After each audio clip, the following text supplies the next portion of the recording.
Hey guys, CryptoDad here. Thanks for joining me for the Saturday night live stream, live from Michigan, where you can throw out questions and I'll do my best to get them answered. We're going to talk about crypto. We'll talk about the news. We'll talk about Bitcoin and altcoins.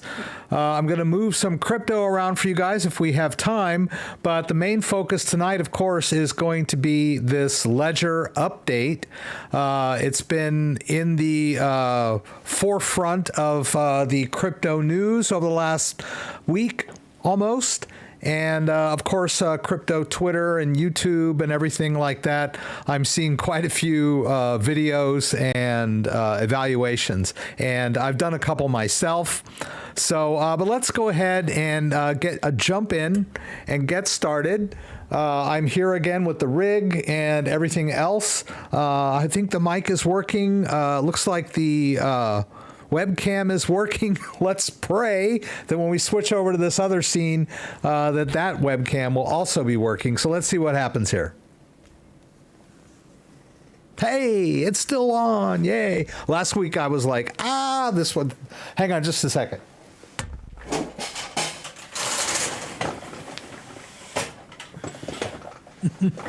Let's put up the green screen, right? I don't like the green screen up when I'm doing my intro because you can sort of see it there and it looks tacky. But anyway, I want to thank everyone that joined tonight. I really appreciate everyone jumping in and hanging out with me. Let's see here. We got Kenneth Wiedner, of course, Amsterdam, Holland.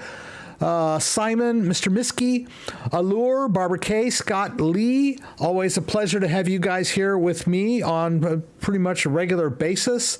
I always appreciate when people say this is like their favorite thing to do on a Saturday. It's kind of interesting that you guys feel that way, because I made a commitment to doing this thing every Saturday a long time ago, and it's kind of in my blood now. Even if I'm not in the mood, it's like I get in the mood when it's time. But today I'm in the mood. I've been working on the live stream most of the day. I'm sorry if I'm not totally prepared tonight, because I did want to crank out another video this afternoon on whether or not I feel that the recover service is quote unquote safe.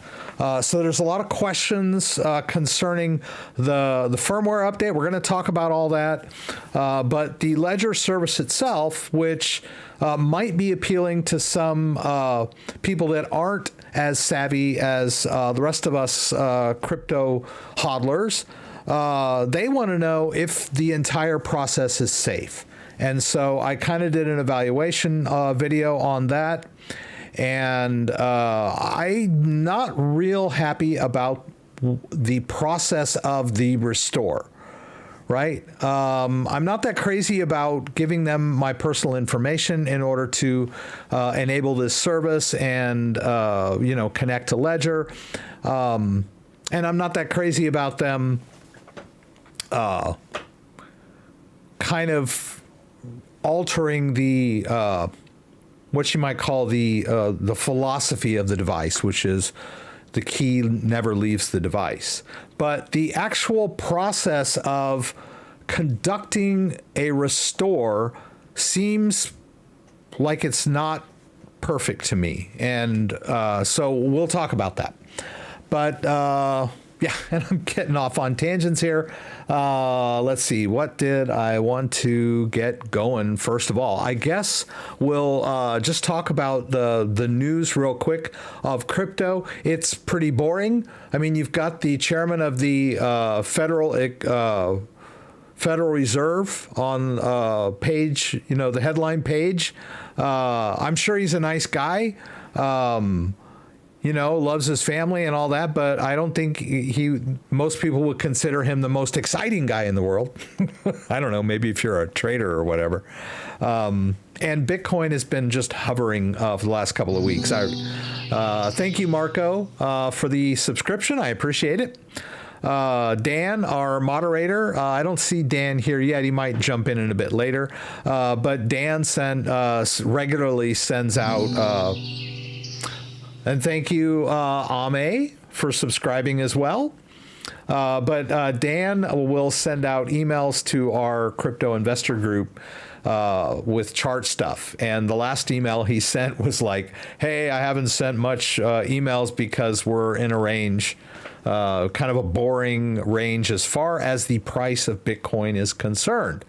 So we're still around 27,000. That hasn't changed, I believe, since last week.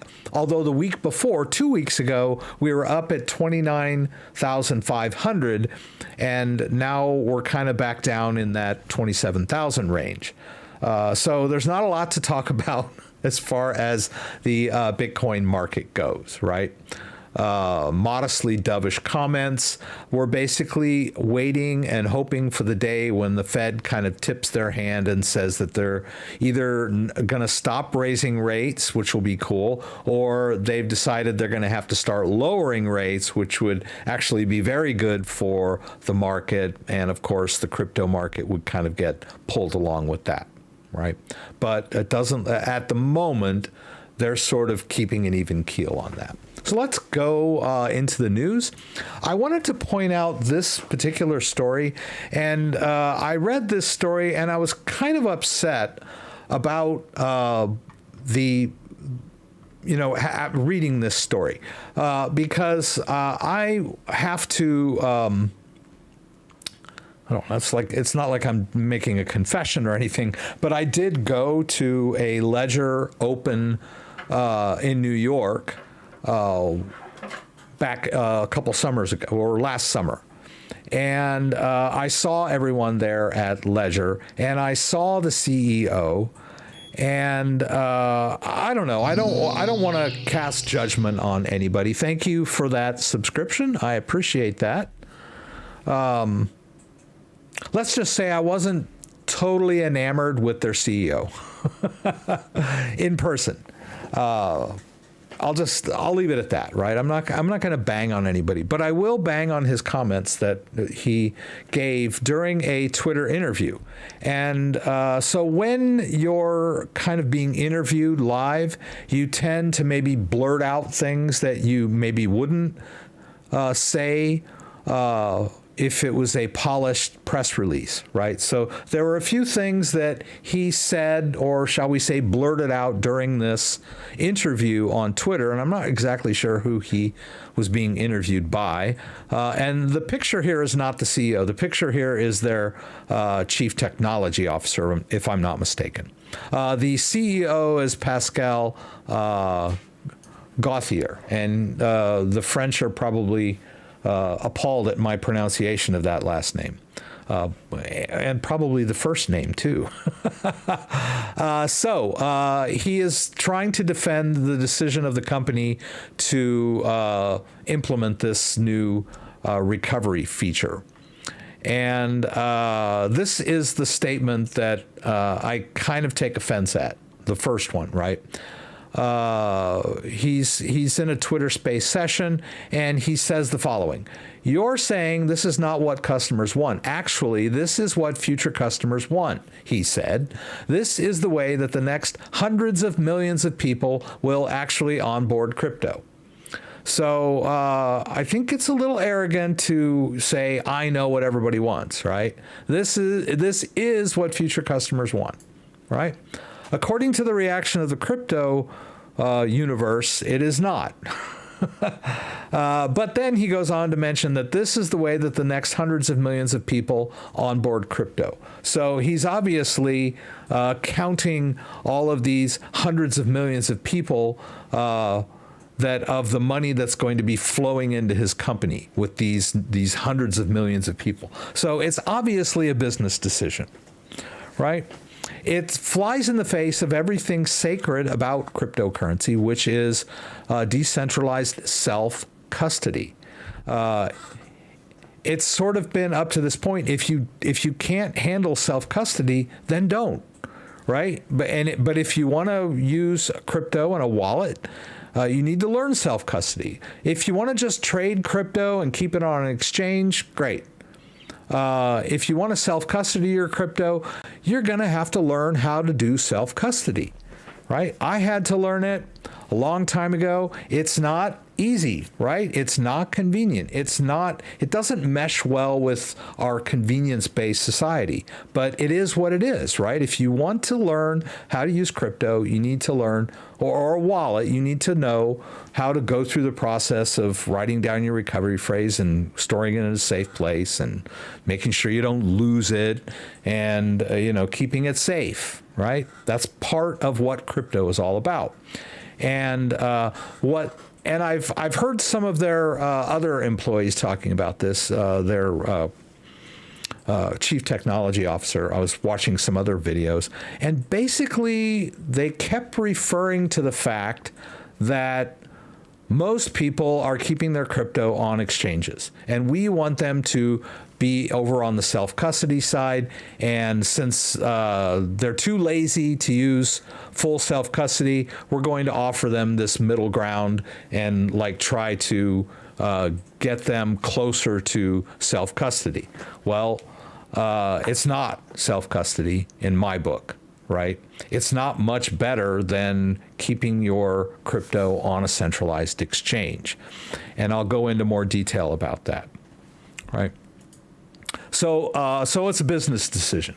They're probably sitting around in their meetings going, how can we get these hundreds of thousands of people that are keeping their crypto on exchanges to start using our product?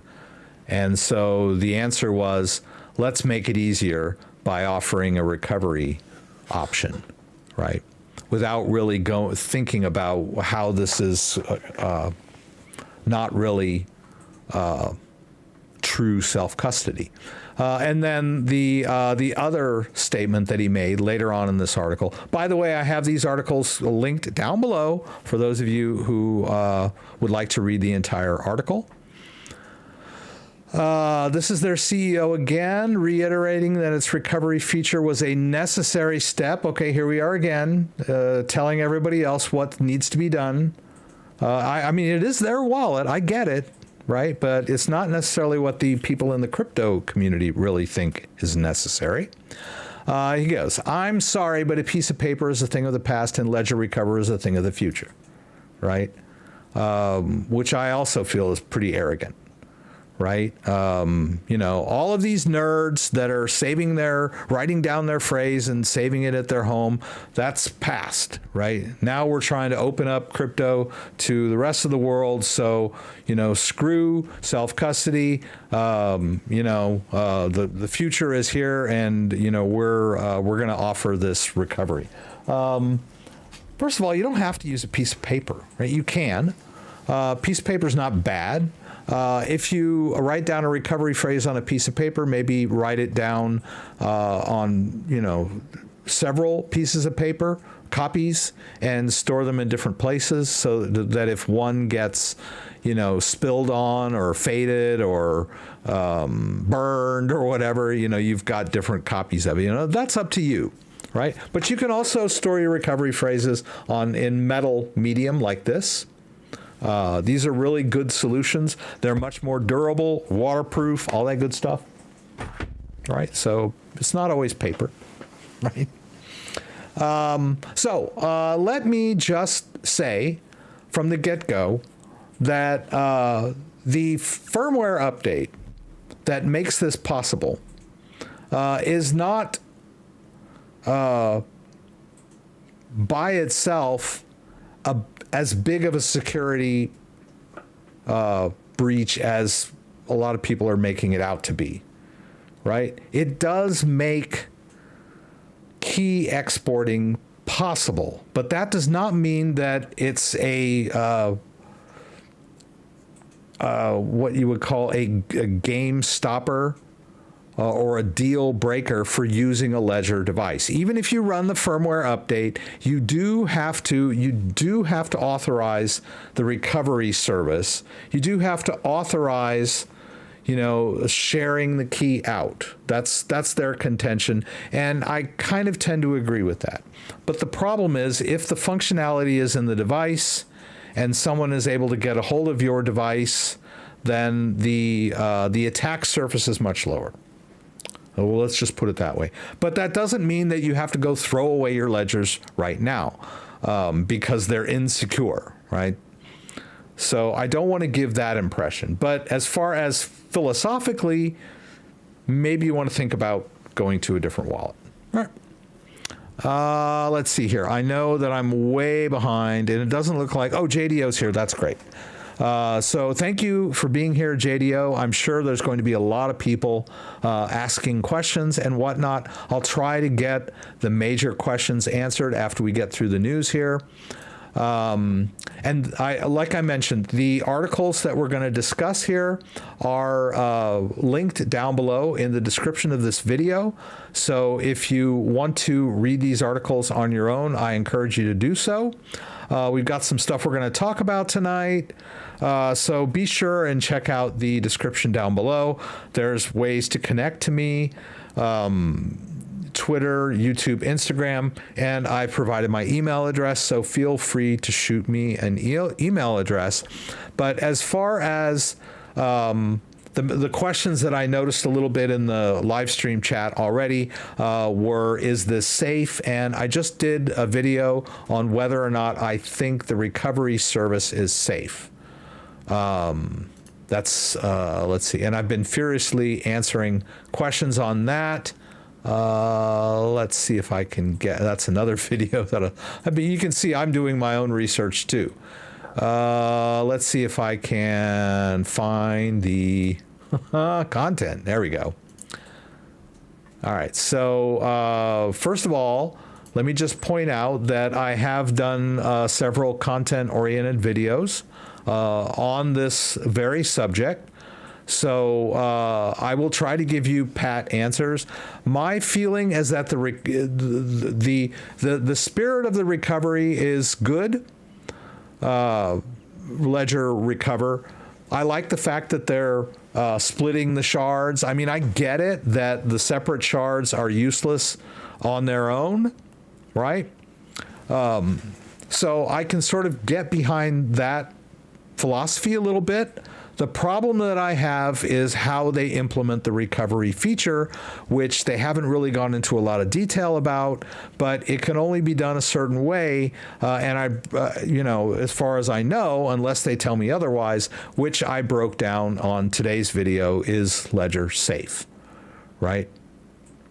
So that's, my feeling is that the recovery process isn't safe because it does not rely on a cryptographic handshake in any way or form, right? Because when you do a recovery, you're using a blank device. So there's no way that that blank device is going to have any information about the previous configuration that you lost, right? So if you're doing the restore, you're doing the restore on an empty blank device that was either a replacement device that you had to buy because you lost it, or it's a reset device that you inadvertently reset by entering your passphrase incorrect or pin code incorrectly 3 times, or it bricked up during a firmware update or something like that, right?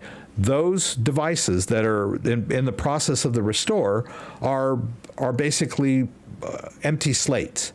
Right. So my thought was, okay, what they're gonna do is similar to the genuine check, which is the ledger servers are gonna have a cryptographic key up here, and the device will have a key, and they'll connect. They'll do some sort of authorization, and then the ledger servers will go, oh, okay, this is your device. We're going to go ahead and restore to it.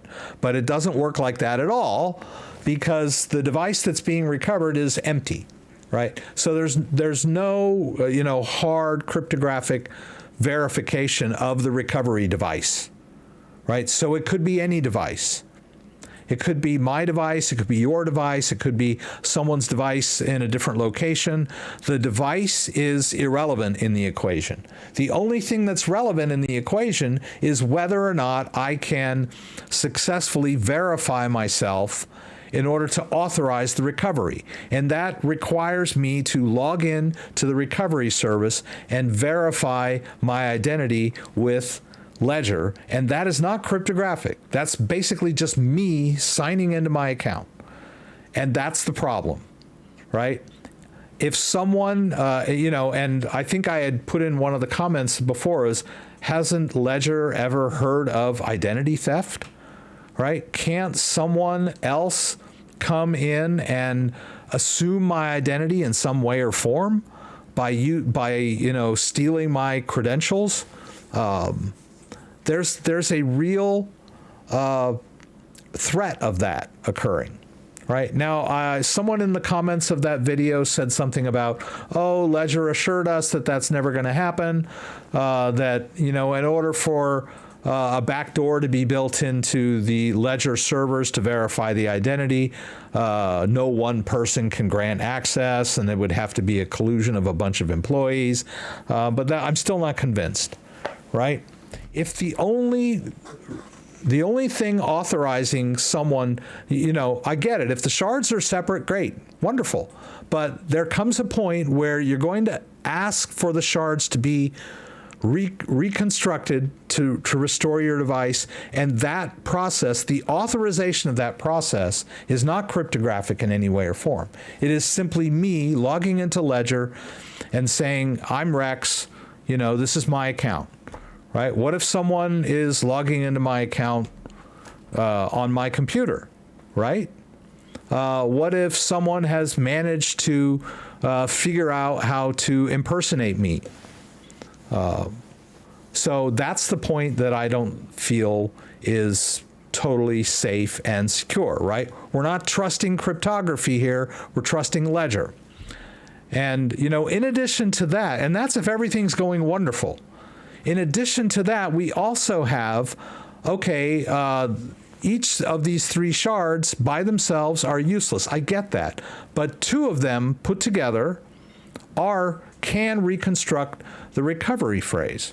So if two of those companies decide to work together to combine their shards, boom, the system falls apart. Okay, probably not, because they're in the business of security, and so they're not going to be in business very long if they start compromising people's keys.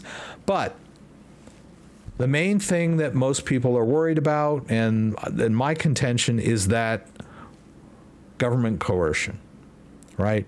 If the EU passes a law that says we need to know what people are doing with their crypto, and you need to provide all this information that you have stored on your servers, and they're compelled to provide it, what can they do?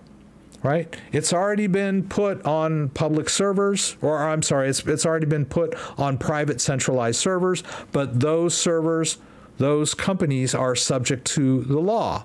And if the government decides to compel them to release that information, then all bets are off.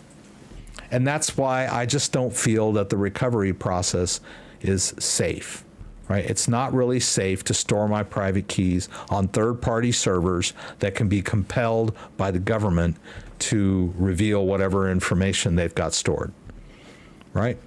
Cryptography, great. But servers dealing with governments, not so great.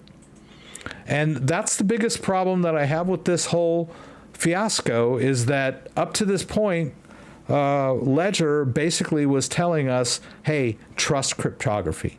We've implemented this device and it is cryptographically secure, and so you don't have to trust us, trust cryptography. And I was fine with that. But now they're offering this service which says you need to trust us a little bit, right?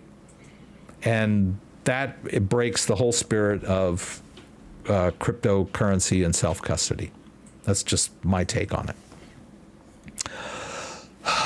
Okay. And there's a couple other, and basically that my little analysis there is, you can see that in this article here. Ledger continues to defend recovery system, says it's always technically possible to extract user keys. So back and forth over the last week, there's been there was a tweet where basically someone said that from Ledger support. Right, kitty? The cat's down there. Let me see. In a now deleted tweet, someone at Ledger support said, technically speaking, it has always been possible to write firmware that facilitates key extractor. key extraction, thus allowing the company to extract its users' keys. You have always trusted Ledger not to deploy such firmware, whether you knew it or not, the company said in a tweet. It's important to understand that at the end of the day, any hardware solution a user chooses to go with will always require that person to trust this developer to build and maintain a secure device to store their assets. Well, this tweet did not go over very well, and then they erased it and tried to clarify it. And but there's a great little section of this article. Oh, is this must not be it. Interesting. Oh, okay, here it is. This is the article where they talk about, is Ledger Bitcoin's new key recovery feature safe? Experts have doubts. Let me see if I can find that little paraphrasing of that tweet.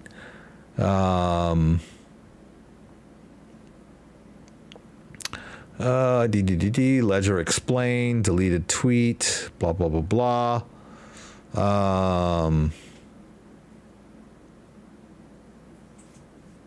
Okay, I'm going to find it. I know I will.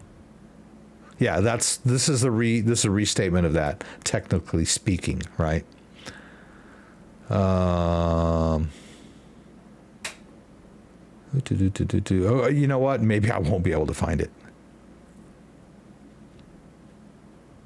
Okay.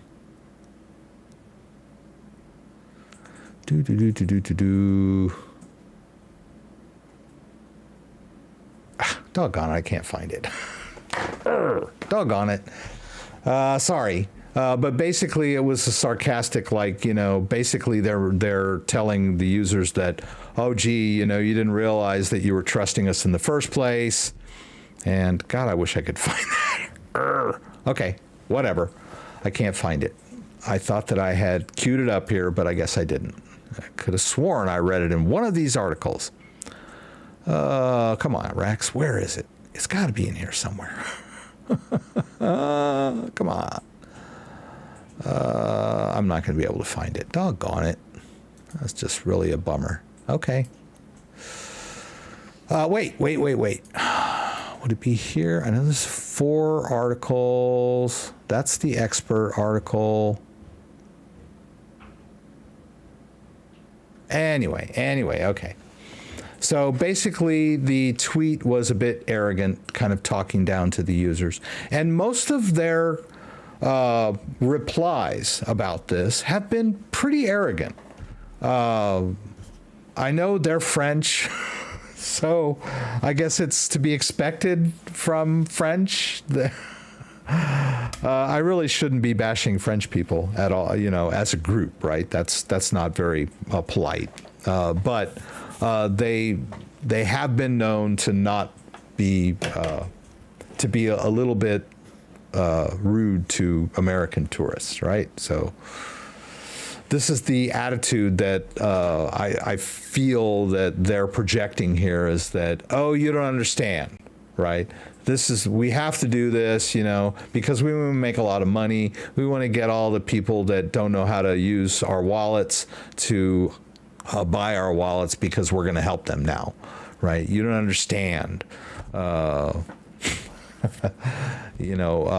firmware, you don't understand, and just that sort of stuff. So anyway, let's see. I want to try to get to everybody's questions. Oh, by the way, yes. I wanted to address this one. I did do a wallet comparison video not too long ago. And of course, Ledger is the first one I cover, and I give it glowing reviews, but I do cover a lot of other wallets in this video. I will be making some more videos on doing on the choices that are available for you out there. But as it stands, this is a pretty decent video on wallet comparisons. So I saw that some early people in the stream were asking me, please tell me what other wallets I should use, right? So I will, just to reiterate,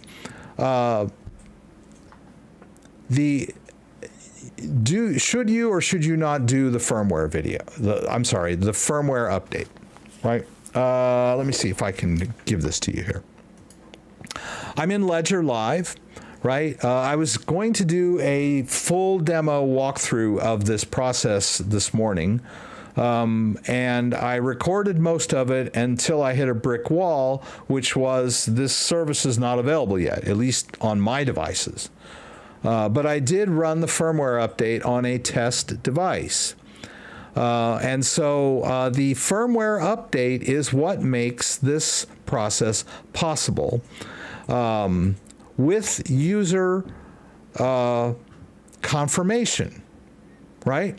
So even if you run the firmware update, you're not going to export the private key unless you actually sign up for this service and confirm on your device. Right? You're not going to like accidentally do it by using the device normally, right? That's their contention, and that seems to be a pretty reasonable take on this. Although, with this new firmware update and this added functionality, as I mentioned earlier, it does slightly increase the attack surface of the device, right? But you just have to remember that none of this stuff can occur remotely. Right? Just because you've updated your firmware does not increase your chances of some kind of remote hack to your device. It's basically the same as signing a transaction within a wallet when you're authorizing an outgoing transfer of crypto. It has to be done locally on the device by the user by clicking the buttons. So just because the firmware has updated, you've run the firmware update, and you now have this functionality, does not really make your device that much less secure than it was before the firmware update. And this is one thing that Ledger has been trying to get across to everybody, that it is, has to be done. It still relies on user confirmation. So, and I kind of agree with that. Now, your other alternative, besides updating the firmware and then just not using the recovery service, is to not update your firmware, right? But that's only going to get us so far, right? Because a Ledger device needs to have firmware updates. They add functionality, they add security, and as their new cryptos are added, new features are implemented, that sort of thing. The firmware updates are what make all of that possible. So to try and sit on the sidelines and not update your firmware is going to make your device unusable at some point. We had that problem in 2020 when people were digging out their old Ledger Nano S's from 2017 and realizing that they were so far behind on the firmware updates that they were unable to update to the latest version of the firmware, and they were unable to use their devices. This was a real thing. This happened in 2020 and 2021. People discovered that their Ledger Nano S's were unusable because they had not been doing their firmware updates. And so they were forced to buy new devices and restore using their backup phrases. So the same thing will happen to your Ledger Nano X if you try to avoid firmware updates. So you either go ahead and do the firmware update and choose not to use the surface, and choose not to use the service, the recovery service, or you decide you don't want to use Ledger devices anymore, and then you migrate to something else, right? And so let me get caught up on the chat window a little bit, and then we'll talk about ways to migrate your crypto off Ledger if that's what you choose to do. I'm going to go ahead and quit Ledger Live. And I have another configuration over here. Whoops. If you take, go into your program data folder. Whoops, what am I doing here? Not that folder, what am I doing? users. In your user folder, there's an app data folder, and in that roaming folder is a folder called Ledger Live that has all my configuration data in it. So I'm going to change this to black, right? And then I'm going to drop in my my go-to Ledger Live folder that I had over on my desktop, right? This will restore my Ledger Live to the state it was in before I did my little demo earlier today, right? So basically what I'm gonna, and now see, it's telling me that it's available, right? You saw before that I had already done it using the other copy of Ledger Live and the other device. All right, so I'm gonna go ahead and disconnect this test device that had like 30 bucks worth of Bitcoin in it. I will go ahead and connect my go-to device. And so you can see here that I have not run this firmware update. I am not ready to do it. Even though I believe that the attack surface that, you know, the firmware update somehow creates is negligible, I'm still of the opinion that I would rather not run it right now. All right, so that's it. And then we can check this, my ledger. Right, it's asking me to, see, this is the user verification, the user confirmation step. This is me just allowing Ledger Live to connect, right? So I can avoid the firmware update. So there it is, and that this is what it looks like, right? It's going to add the Ledger Recover feature to that, but you can decline that. Right? You don't have to do it. And that was weird because the Ledger CTO said that in one of the videos I was watching. He's like, well, if you don't want to run the firmware, then you don't have to. You can decline it. But that's not a very genuine statement because he, you know, of anyone should know that not doing your firmware updates is going to make your device unusable eventually. And that you need to run your firmware updates to keep your device functional. So for him to say, oh, you don't have to run the firmware update if you don't want to, very disingenuous. That's my take on that. They're in, I don't know what mode you call that, right? They're the sinking ship mode where they're plugging holes in the sinking ship, I guess you call that. Anyway. All right, so let me see if I can answer some questions. We'll just put that up there. Ledger Nano S has only 4K left after loading BTC, ETH, and Swap Manager. Yes, the Ledger Nano S is not does not have a lot of space. You'll notice here that the Ledger Nano X has a capacity of 1.76 MB. Right, so I can put on lots of apps on the Ledger Nano X. Now the Ledger Nano S Plus has much more storage than the Ledger Nano S, and almost as much storage as the Ledger Nano X. So the Ledger Nano S is probably, you know, right now a good alternative for some people. If you have an X and you feel like you're afraid of it or whatever, and you want to switch to a Ledger Nano S Plus, that might work for a little while. This firmware update is not available for the Ledger Nano S Plus, but they are going to be adding the Ledger Nano S Plus to this service eventually, so it's not really going to solve your fear problem in the long run, right? You're like, okay, well, I just won't use a Ledger Nano X because of this firmware update. I'll switch to the Ledger Nano S Plus.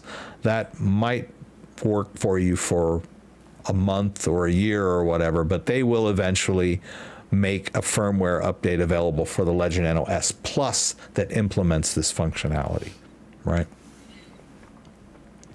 Let's see. You will own nothing and be happy. Eat the bugs, Klaus Schwab.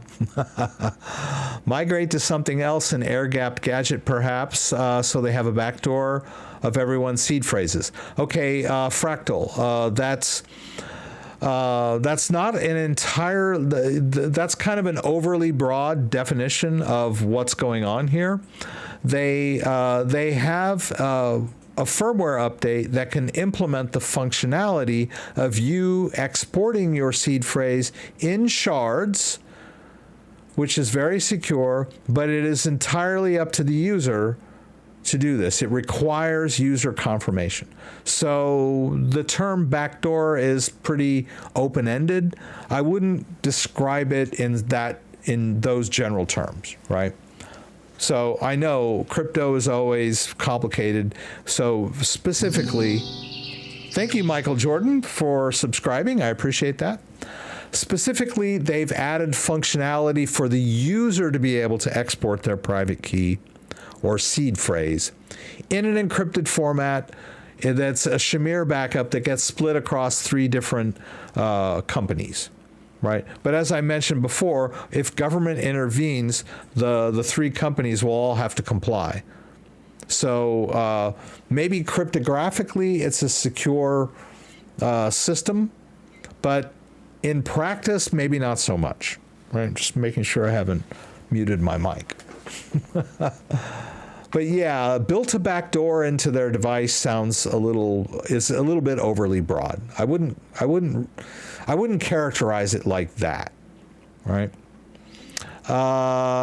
Definitely don't live in the same country. I'm located in the EU. So far, central bank digital currencies are not implemented.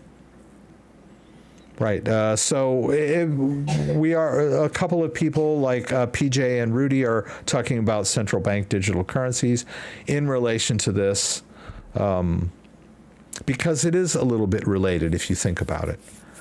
We have U.S. regulators attacking centralized exchanges in the U.S., and now we seem to have Ledger attacking the whole idea of crypto self-custody over in the EU, right?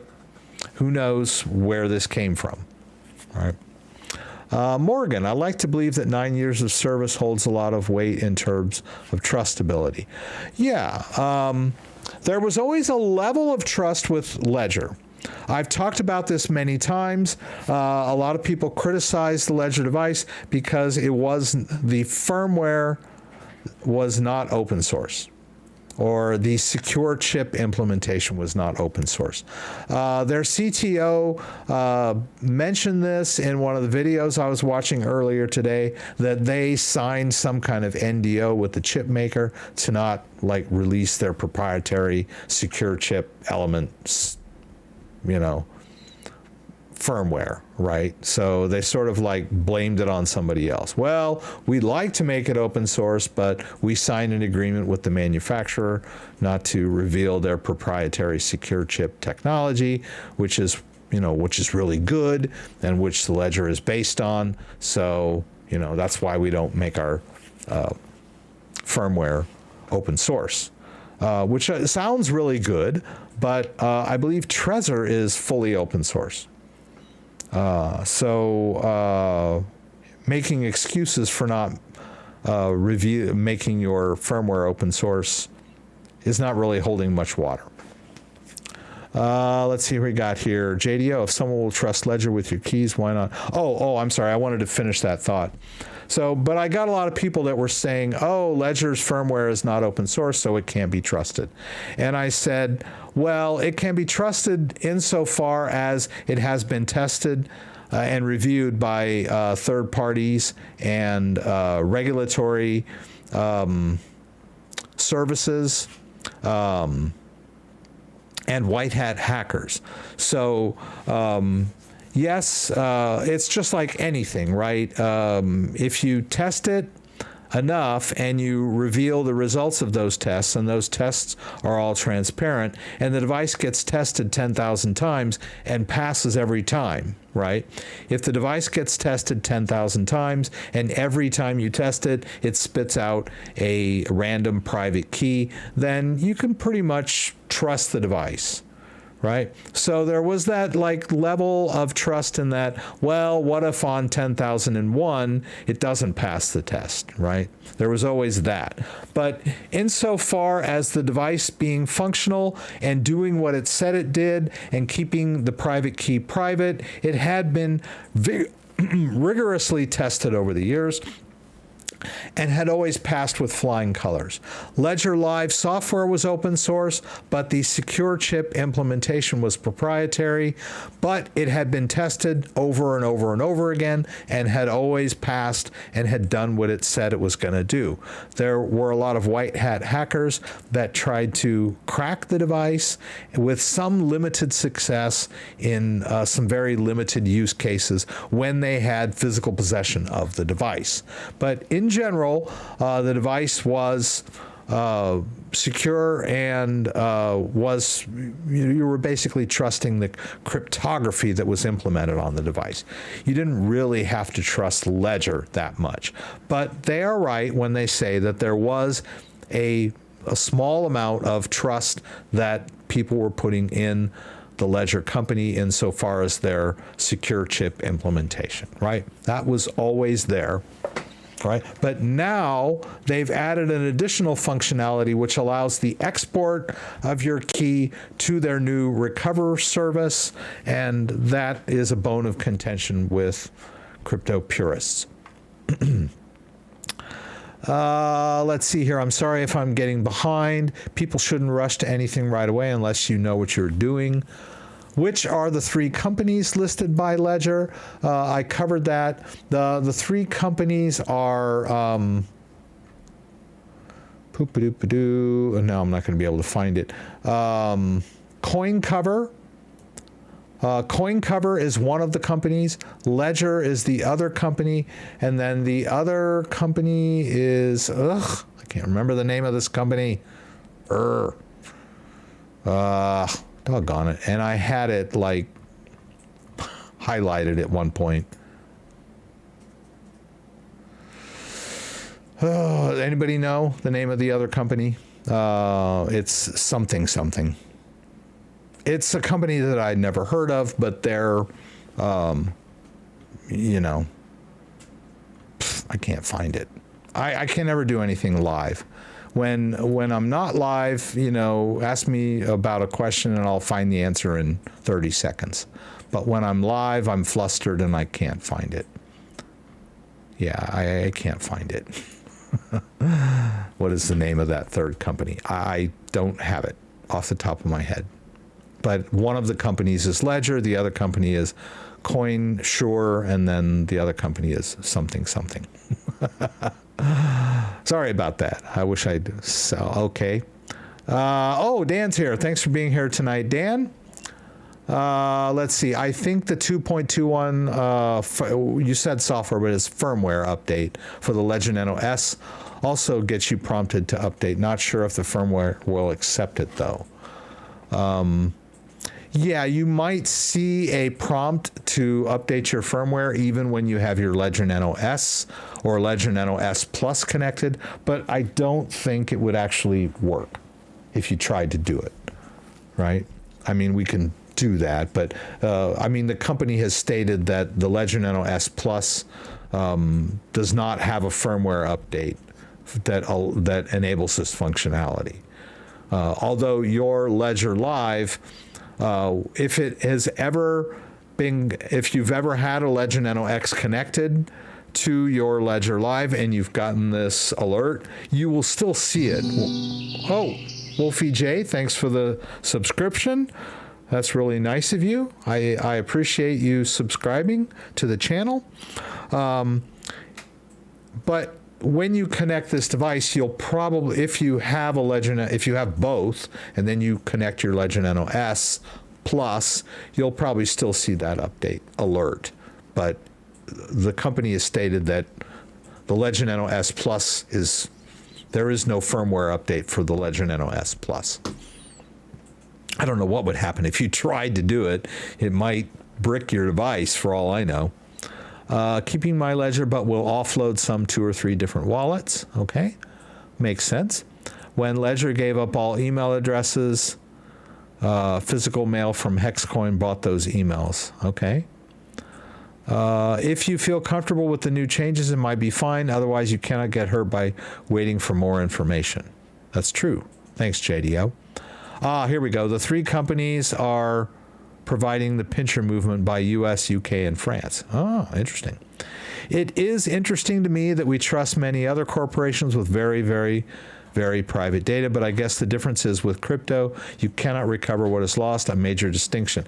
Yes, thank you, Daniel. I appreciate you saying that, because I was going to put out there, in my mind, I was thinking, well, we trust Amazon with our credit card data. But what's the worst that could happen with Amazon? We get a bum device or whatever, and we get it returned, and they make us whole again. Or someone, Amazon gets hacked, and my credit card data is, in the hands of hackers, and they compromise my credit card information, and then somebody maxes out my credit card. That's an easy fix. I can go to the credit card company and prove to them that I was, that these were fraudulent charges, and they'll restore me, right? Not so with crypto, right? The Ledger wants us to trust them, but if the crypto gets lost, they are not going to be able to, recover that crypto for me. And they're sure as heck not going to be on the line to replace it. Now, there was a little something in one of the articles about a $50,000 insurance policy. I'm pretty sure it's $50,000. I don't think it's $50 million. There's no way they're going to be able to restore $50 million worth of crypto to me. But $50,000 insurance seemed pretty reasonable, but there are a lot of people out there that have more than $50,000 worth of crypto at stake here, right? There are people with more than 1 Bitcoin on their ledger. And if you've got 5 Bitcoin on your ledger device and it gets hacked for however it happens, they're not going. That $50,000 insurance policy is not going to help. So you're saying to me, how does the restore process hack somebody? Well, if the restore process is insecure, if it only relies on someone pretending to be me, and Ledger gets fooled into allowing this restore to occur onto someone else's device, then they can immediately transfer all of my crypto to a wallet that they control. That's the hole in the system. All right, great that they've split this recovery phrase into 3 shards on a Shamir backup. Each shard is held by a different company. That's all well and good. The problem that I have is their restore, right? The backup, great. Backing up my seed phrase in this, super secure manner, all well and good. It's the process of restore that I feel is flawed. If someone else is able to restore their device using my information by fooling Ledger or stealing my data, or someone at Ledger is corrupt, that is the hole in this wonderful little security system that they have, right? If you want to back up your stuff with them, if you don't trust yourself to back up your key, then you really shouldn't be trusting anyone else, right? So that was who said that? It's gone down now a little bit.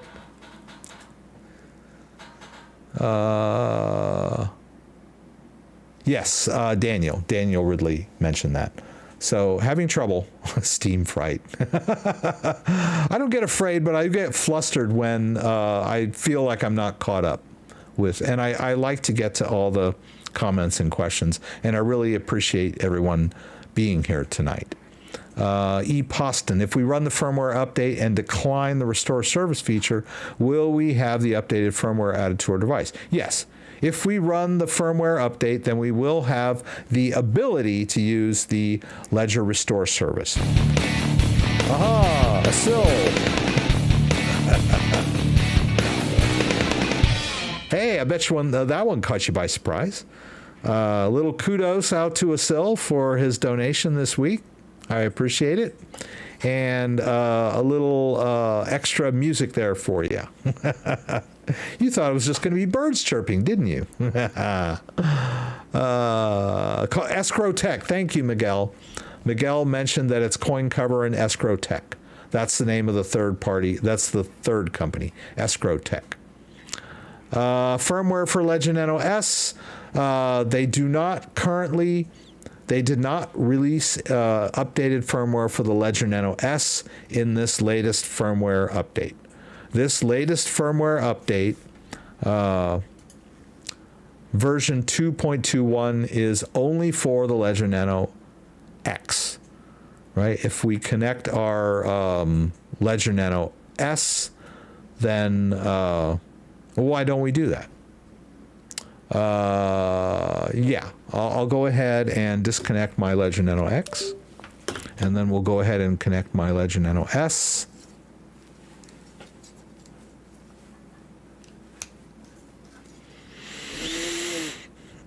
And I need to enter my PIN, which is okay.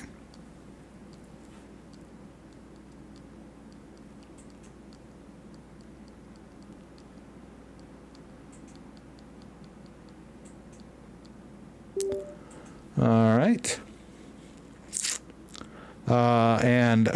Let me show you what's going on over here so you can see my device. All right, this is my Ledger Nano S Plus. Notice the two buttons are on the top there. And I'm having trouble getting it to come into focus. I was having this trouble earlier. Okay, you can sort of see it. It wants me to allow access. So I'll click both buttons. Ooh, thank you. All right. Okay, so here we see the Ledger Nano S Plus. It tells me that the firmware is up to date, version 1.10, and that my device is genuine. So there is no update available, firmware. There is no firmware update available for the Ledger Nano S Plus, right? I can connect it. I can use it. There are some app updates over here. So I'll go ahead and run those so you can see the, your workflow whenever you connect it. And this is what I say over and over. You've heard me say it so many times. If you connect your device to Ledger Live and you see there's a firmware update, do it. If you see app updates, do it. If you see Ledger software updates, do it. Best practice is to keep your device fully updated.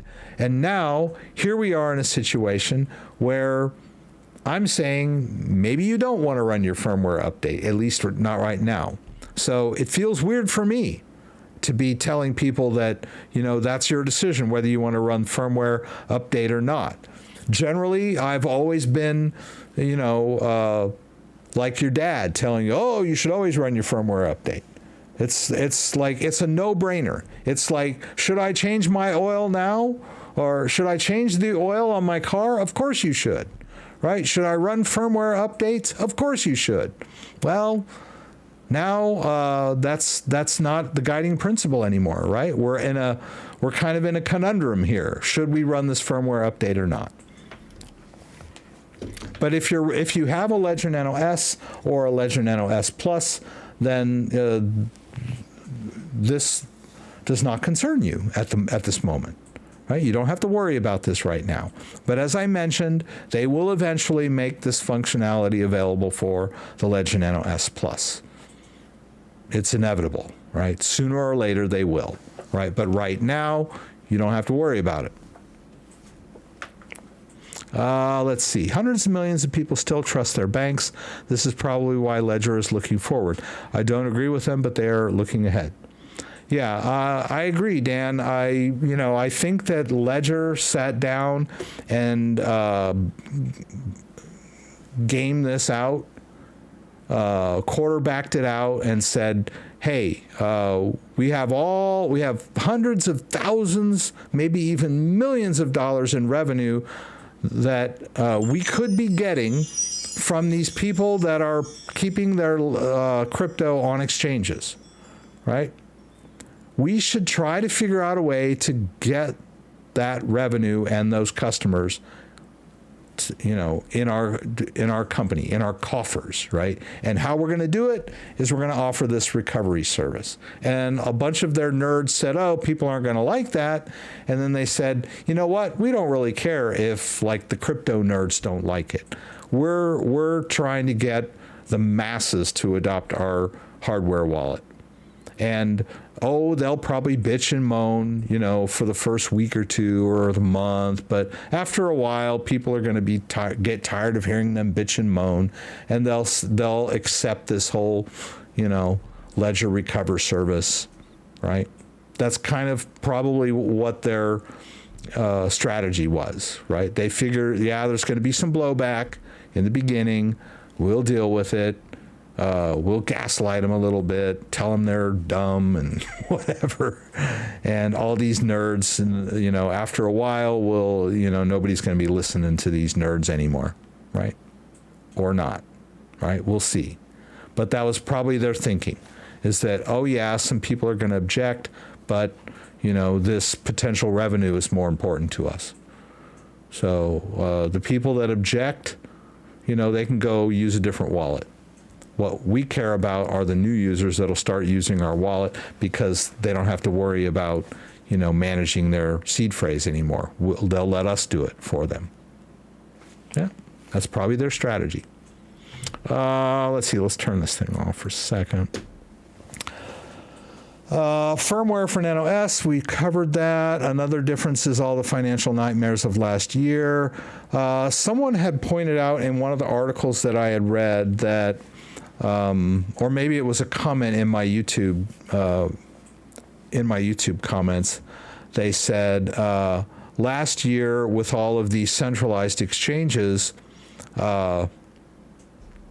going under, Ledger was flooded with customers. All of a sudden, in late 2022, crypto custody became the rage. All of the crypto nerds were happy that finally the importance of self-custody had been painfully demonstrated to people that had lost hundreds, thousands, if not millions of dollars by using FTX or Celsius or some other, crypto centralized crypto firm that went belly up, right?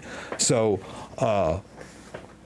Ledger saw all of these new customers, all of this new revenue, and now they're flush with cash, and they were probably now, it's sort of like the government squeezed one thing, if we want to subscribe to the conspiracy theory that it was government and financial manipulation that caused these centralized exchanges to crash, by, rumors and manipulation, then, okay, the government and the financial elites squeezed one area of the crypto sphere, and, all of the crypto believers left centralized exchanges and went over to Ledger. So they're like, oh, now what have we done, right?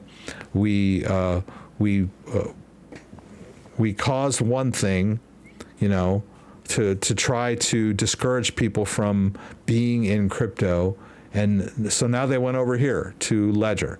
So now let's go squeeze Ledger, right? They're going to put pressure on Ledger through regulation and whatever to kind of nudge Ledger in the direction of custodial wallets, right? Because that's basically what we're dealing with here. If they're managing your private key, it's no longer self-custody. That's the long and short of it. If you choose to use this service, then your key is no longer private. It's being held somewhere else. Oh yeah, they've got all these security features to keep it safe or whatever. But the long and short of it is that it is no longer completely under your control. You have revealed it to someone else. An encrypted format, just whatever, but it can be reconstructed. That's the whole point. The recovery process can reconstruct that. And, you know, who's to say that they won't do it on their own or under government pressure, or that they'll get hacked and hackers will do it, right? Because now the keys are out there, all right? Anyway, let's see. It's really Murphy's Law. If it can happen, it will happen. It's not a matter of optional or not. The fact is that an option means it can happen. Good point, right? That is the attack surface that people are concerned about. If the functionality is there, it can be implemented, right? Whereas before, supposedly, the device would never. It was not possible to spit out your recovery phrase from the device. Ledger is claiming, oh, it's that it has always been possible. You just didn't know it. Okay, that doesn't make me feel any better. Yeah, the only thing that you could do on the device before was run ledger recovery check. Ledger recovery check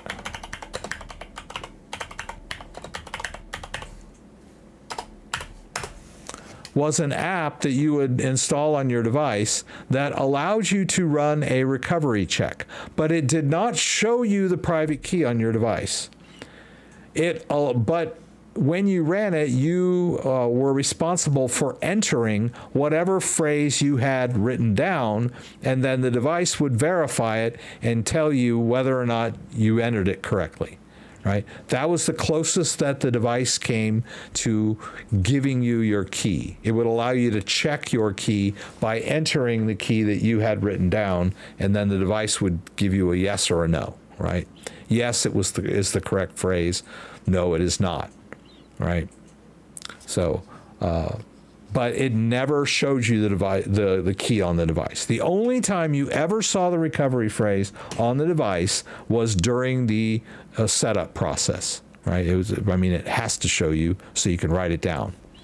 But, you know, that was the only time the device ever actually sort of exported the key. And even then, it really wasn't leaving the device. You were just viewing it on the device. I mean, it was leaving the device and hitting your eyeballs in that sense. It was being communicated to you personally, but it was never like being sent out across the cable or across the internet, right? And now that they have, you know, added this functionality, the word can has been added, right?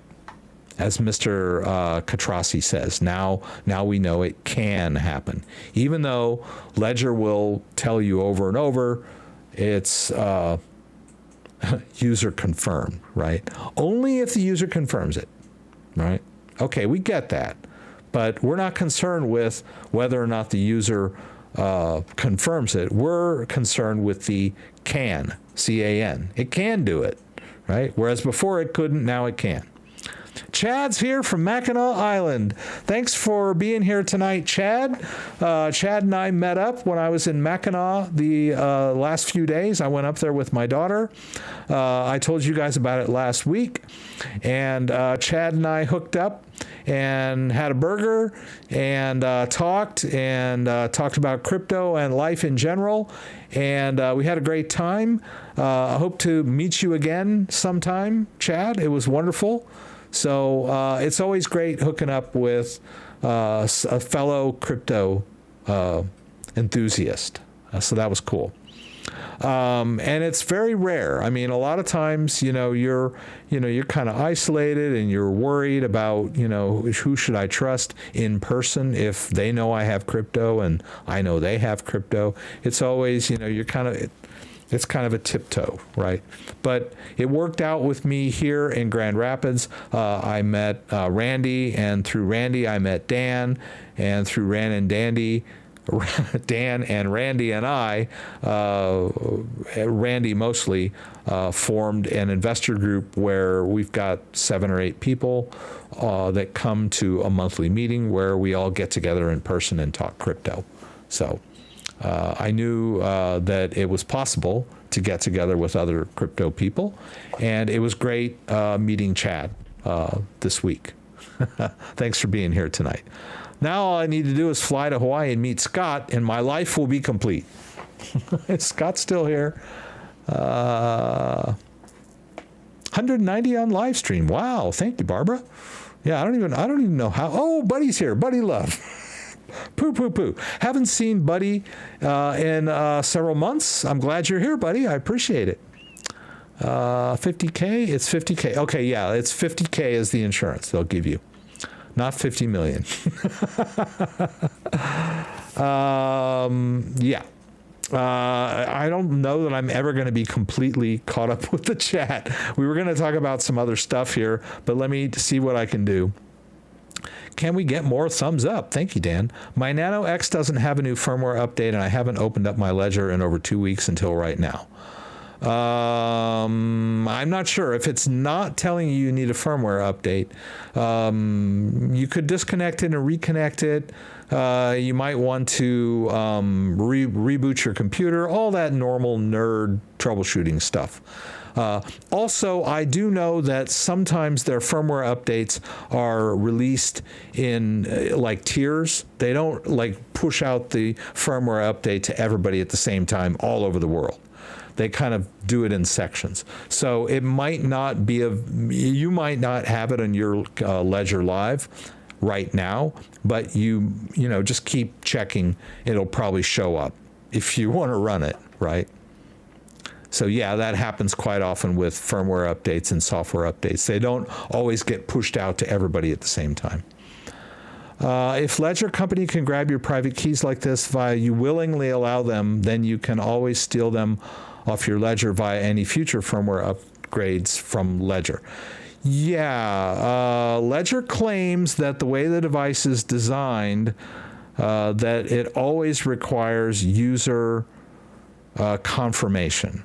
But who's to say that their firmware can't be updated to do it without user confirmation, right? Because it's not open source and we don't know. They wouldn't be in business very long if they just automatically started stealing everybody's crypto. But and this was always an undercurrent for a lot of people. A lot of people didn't trust Ledger. I spent a lot of time trying to convince people that Ledger did not store everyone's private keys on a server and was eventually going to steal all their crypto. But now it's getting harder and harder for me to make that argument, right?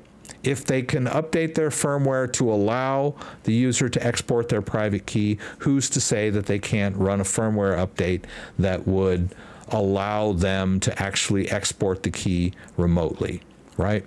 All they would have to do would be to release a firmware update and just not like document that, right? Like, oh, we got a new firmware update that fixes some bugs, right? So the user confirms.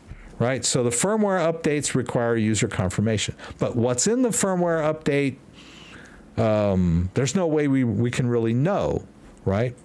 So yeah, that's another possibility that people are starting to think if we can't trust Ledger anymore.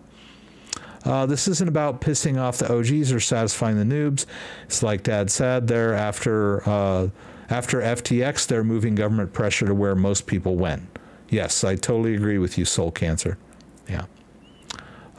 Let's see. I realize not financial advice here, but I'm just curious if you had 7 figures on your Ledger Nano X, would you just trust Ledger and just keep everything on there, or would you spread it out over other wallets? I've always addressed this question, and it basically boils down to the don't keep all your eggs in one basket strategy, which is great. Everyone can agree with that. Don't keep all your eggs in one basket. The only problem when it comes to cryptocurrency wallets, hardware devices or otherwise, or phone-based wallets or software-based wallets, is if you have your crypto spread out across multiple wallets, then the complexity of managing your crypto goes way up. So it's hard enough for some people to just deal with one wallet, but if they have to like deal with 7 wallets, they might forget which wallet is which and where the crypto is and get stressed out. So although the don't put all your eggs in one basket strategy is good in principle, it can add a lot of complexity to managing crypto. So that's why it's always going to be a trade-off, right? I personally have crypto in several different wallets myself, right? Not just because I'm worried about my holdings, but mostly because, different wallets do different things, and I do lots of demos, so there's crypto spread out in different places, at least for me. Let's see. If you don't sign up for the recovery phrase service, then you should be safe, correct? We've talked about that a few times tonight. Because things should be the same as before. Correct. That is what Ledger is saying. Ledger is saying that, yes, this is totally optional. You don't have to sign up for it. If you don't sign up for it, everything's just like it was before. But the contention that people are having is that if this new firmware update has enabled this functionality, then something has changed, right? There might be ways of, as we've said before, the can. If it can be done, then it might be done maliciously or accidentally or remotely, right? If Ledger can add this functionality, even if it's optional, it opens up, kind of a Pandora's box as to how the device functions. Because, last week, if anyone had asked me, I would say the keys stay on the device. The keys never leave the device, ever. That was Ledger's line. That was my line. And now all of a sudden this week, they're singing a different song, right? It can be done. It always could be done. People want it, so we're doing it. And it's totally optional, right? That's what they're saying. But not everyone agrees with them. So the word correct doesn't really apply here because there is some contention, right? As far as Ledger is concerned, that is correct statement. I hear a lot of people talk about moving on from Keystone. Would you consider that to be a smart choice? I like Keystone Wallet. Keystone is a air-gapped solution. And I've done some videos on Keystone. If I can get back here. I've done a couple of videos on Keystone, the Keystone Pro wallet. It's a really good, it's a really good secure wallet. My only gripe with Keystone and the air-gapped solution in general, I just put a link to that video on there, is that it's cumbersome and complicated. If you thought dealing with a Ledger was complicated, try dealing with a Keystone Pro or an Ellipal air-gapped wallet. Clunky and inconvenient to use, but super secure. I covered that in the Ledger wallet review. I'm sorry, I covered that in my wallet comparison review that I linked in earlier.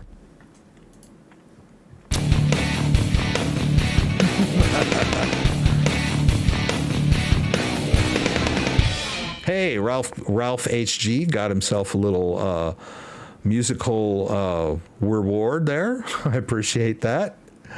I hear a lot of people talk about moving. Okay, yeah. So don't think it's a bad idea to spread crypto across Descent, SafePal, Ledger, and MetaMask, etc. Yes, nothing wrong with that if you can deal with that complexity. Let's see. If you're okay with Jade using pin server instead of onboard secure element, I have a Jade, but just to play around with using stateless. AI is the real Pandora's box as it relates to hacking tools. Yeah, I agree with that. Yes, something is change Rex. Now you can choose is optional, but it was not before. It was not optional. Yes, that's correct. Why doesn't Ledger just go open source? I had mentioned this earlier. There was a YouTube video that I was watching earlier where they were interviewing Charles Guillemet, who is their CTO.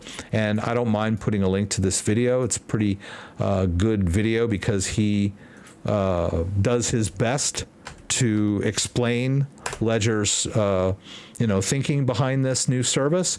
And one thing that he mentions in this video at one point is, not sure where it is. I think it's in this section. It's kind of a long video, but he's like, yeah, we want to go open source, but our secure chip element is proprietary technology that we purchased from a different company, and we signed an NGO with them, an NDO.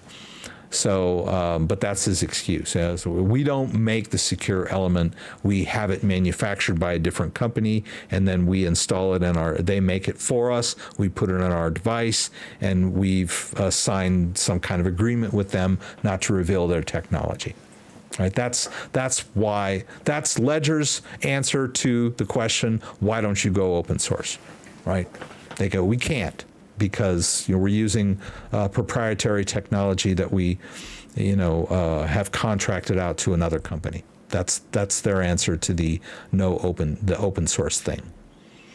Let's see here. Maybe people should start contacting Ledger and saying they want to return the device, get a refund. I wouldn't be surprised if they haven't already received a lot of refund requests. No name is a good idea. I will do it. Nano S firmware so different. Well, it's, Ledger has said, the capability has always been there anyway. But yes, the firmwares for the devices are different. Because they're different devices, they're implemented differently, at the hardware level, even though they serve pretty much the same functionality, right? But because they're different devices, the firmware is different. Is there any secure hardware wallet? Even air-gap solutions could possibly encrypt and encode the private key into the QR code, so just the app and see. Yeah, as far as I know, I don't know that there's on the spectrum of secure. I usually tend to put the air-gap wallet on the very secure end. I don't know if there's anything beyond that. Encrypting stuff into the QR code, I get that, but I don't know if there's a solution above and beyond that. Before it gets too late, I would like to talk briefly about migrating your holdings from a Ledger device. Now, remember I said earlier that the firmware update is only increases the attack surface marginally, as far as I'm concerned. Right? There is a greater risk of the key being taken off the device when you implement the firmware device, but it's not a deal breaker as far as I'm concerned. You could continue to use your Ledger device safely and securely, even after you run the firmware update, by just not using this service, right? I don't want to sound like an alarmist that we all need to be, throwing away our crypto or getting all our crypto off our ledgers. But I did want to cover that because a lot of people have been asking me about it, and it's kind of the kind of stuff I talk about. I talk about self-custody, and I do technical support. So the easiest way to migrate your crypto off your Ledger device would be, okay, I have this Ledger Nano X here.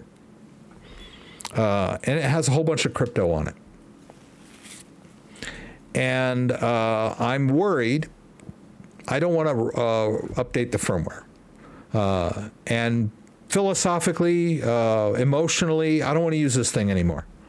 But I have all this crypto on here. What am I going to do? How am I going to get it off and put it somewhere else? What is the easiest, best way to do that, right? So my first method would be, if I can find, oh, here. You can take your 24-word recovery phrase. That is an industry standard. And you can use your ledger 24-word recovery phrase to restore a different hardware device. I don't think I have it on here. I think it's over here.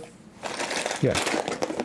At one point, I was having some issues with Ledger Live, and so in desperation, I took my Trezor T device and I did a restore using my Ledger 24-word recovery phrase.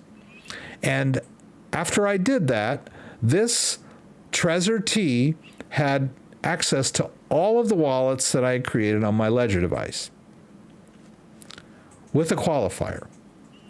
Unfortunately, the Trezor device does not support all of the cryptos that the Ledger supports. So yes, I got my Bitcoin wallet over there. Let's see if I can show you here. Okay, so I do have, let me just go ahead and connect my Trezor and I'll show you.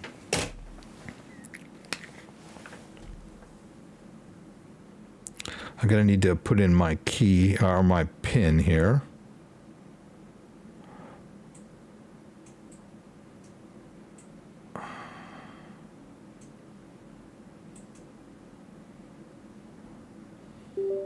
All right. So I just entered the PIN, pardon me. Hey, Scott. Did you hear me say I wanted to come see you in Hawaii, or were you cooking something? I know you're always got something going in the kitchen during the live stream. Okay, so now that the key is entered, I'm going to launch Trezor Suite. And as I mentioned, this Trezor device was restored using the 24-word backup phrase from my Ledger Nano X. So let's give it a second. It's going to sync up here. Now, as far as I know, the Trezor is completely open source. The firmware is open source, the software is open source, and everything that runs on this device is open source. That's my understanding. I may be wrong. If I'm wrong, let me know. So give it a chance to sync up here. Thank you, Fernando. I appreciate that. I'm not going to do the firmware update at the moment here. I just wanted to get synced up so that we can take a look at this account. So it's not a one-to-one correspondence with my, whoops. Oh, doggone it, I don't have that. Oh, it doesn't matter. I can still go over here. If I go to my portfolio, you'll see that there is a discrepancy between the totals. All right. Let's go over to accounts here, and let's take a look at, if I can find it here. Huh, okay. Well, that's interesting. Let's see here. Okay. So I'm going to do a quick receive here. Oh, I have to enable this. Hang on. Okay.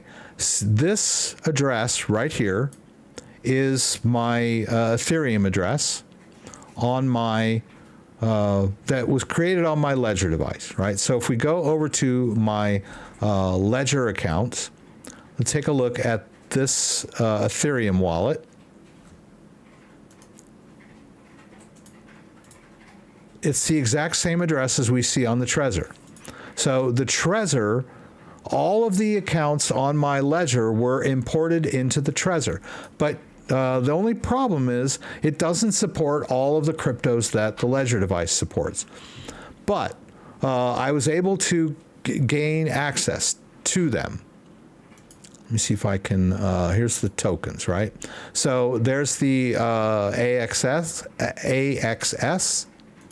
right? If we look here, there it is in Ledger Live, the AXS, 20 AXS, right? The wild, there's the wild, right? We're looking at the exact same wallets. So I was able to take all by, and the way that I did this was I went into this Trezor T, I went into the restore functionality, which you can access at any time if you want to. You just reset the device. I did a full restore using the backup phrase of my Ledger device. So, and I have access to all of those wallets immediately, but only the wallets that are compatible with the Trezor. So at the moment, I don't have a bunch of Bitcoin in this Ledger Nano X. So it doesn't have that emotional impact of you seeing like 10 Bitcoin over on this device, the identical account. We're not seeing that, but it could just as easily have been that, right?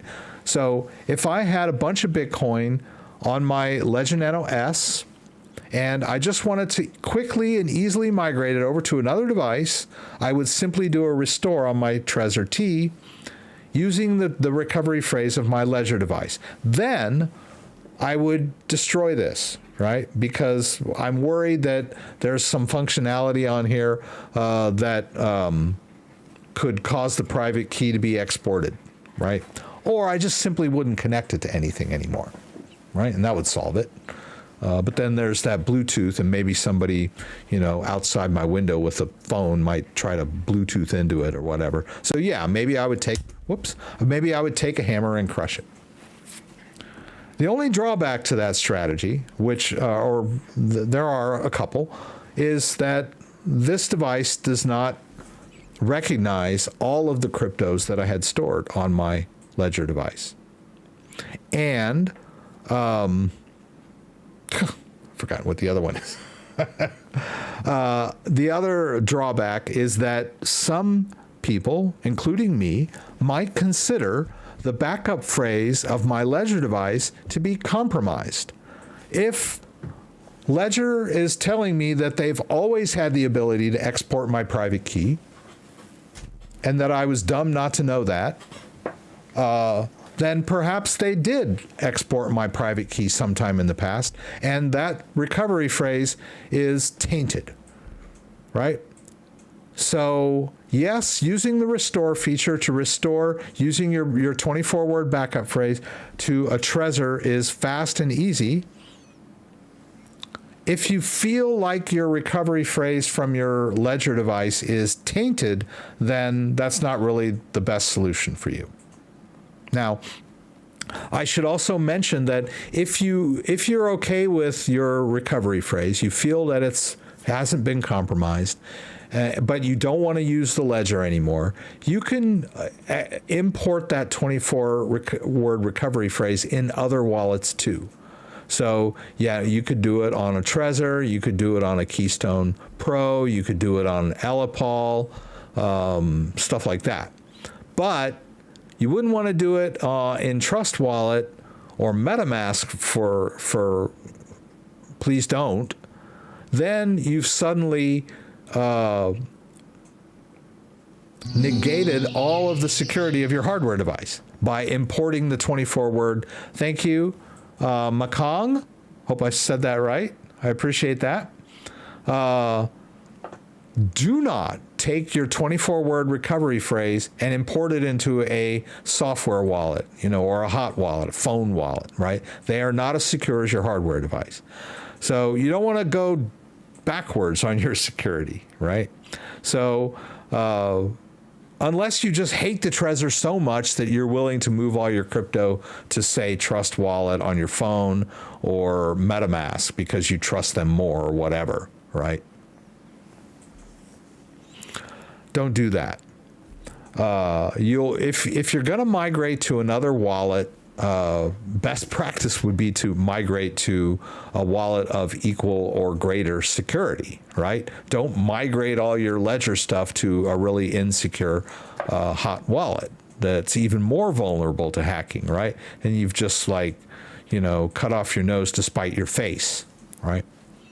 So, but you could import your 24-word recovery phrase maybe onto Trezor so that you would have quick and easy access to the Bitcoin and Ethereum, and then maybe do a similar operation on a Keystone Pro, which supports more cryptos than the Trezor, or an Elipal, or there are a number of hardware wallets out there that have a recovery feature that will allow you to recover an existing 24-word recovery phrase into their wallet, and then just simply don't use the ledger anymore.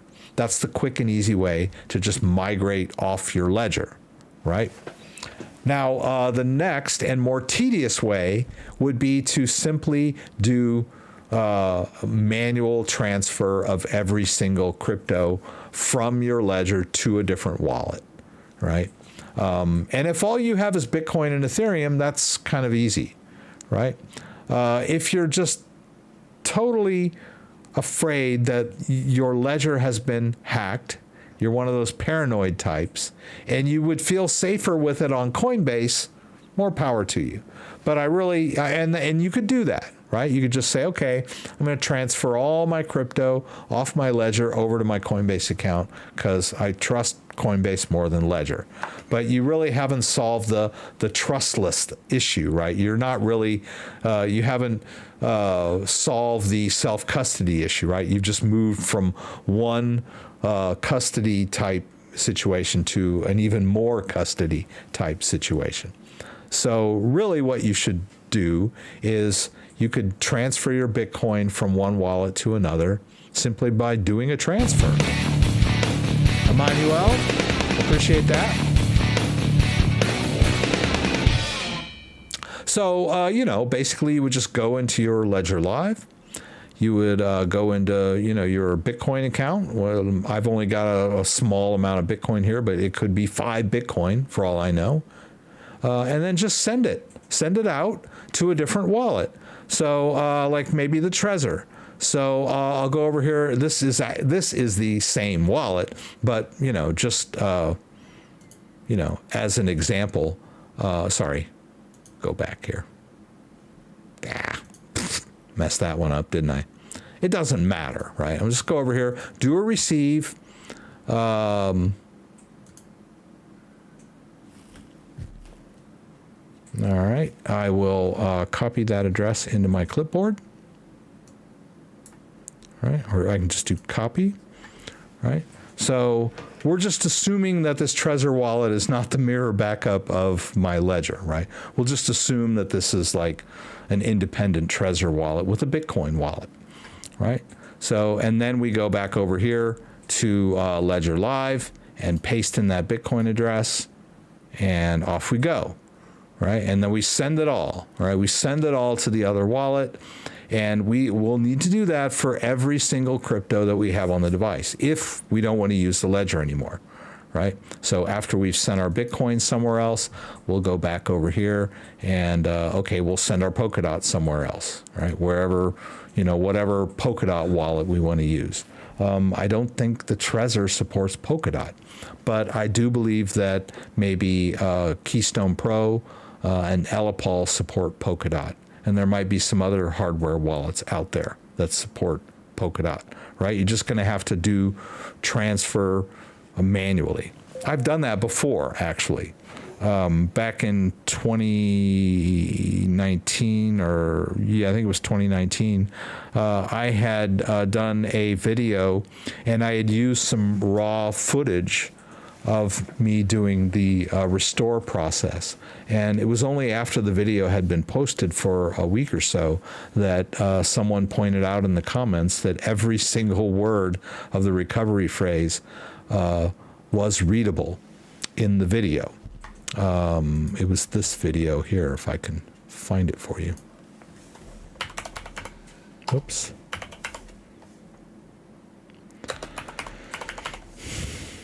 Yeah, this video right here When did I do this? Hey guys.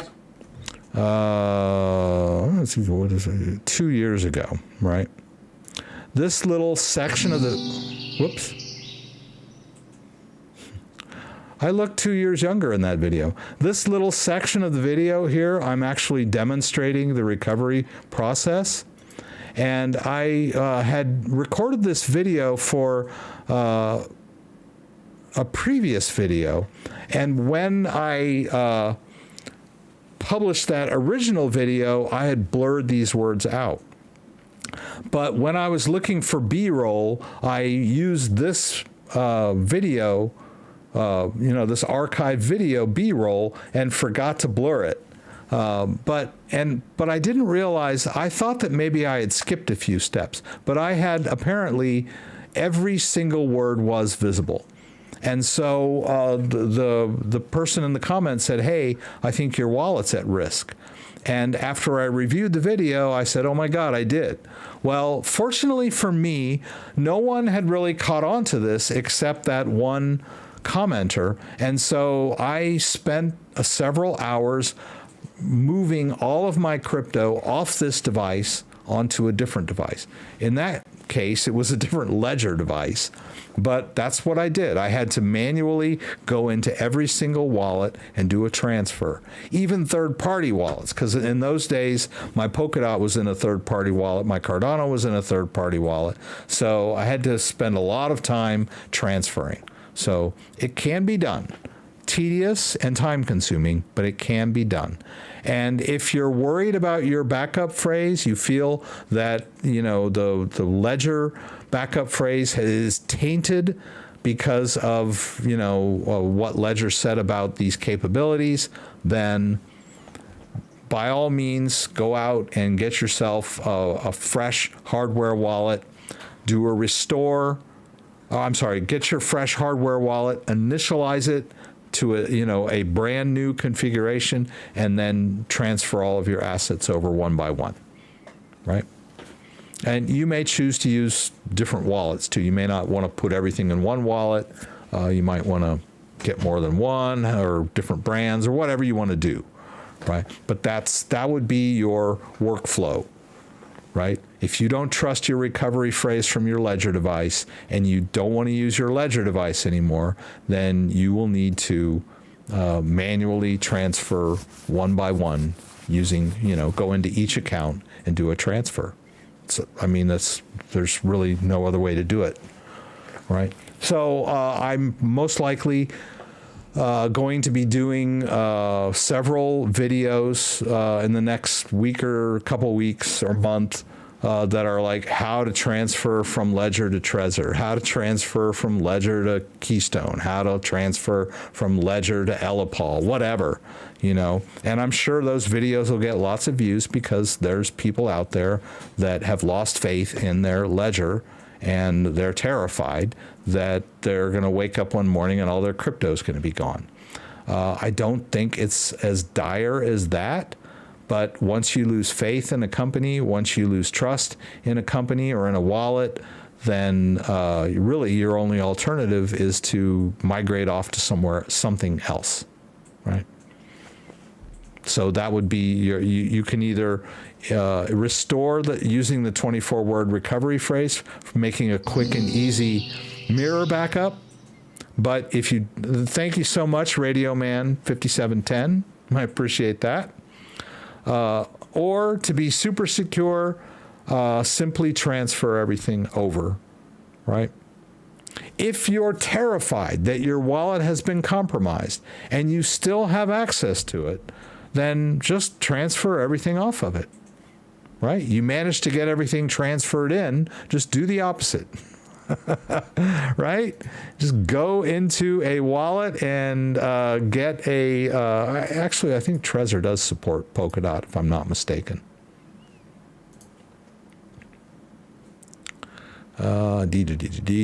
Okay. Oh, I think it's here. Oh, we hit this plus, right? Then no, they don't support Polkadot. Okay.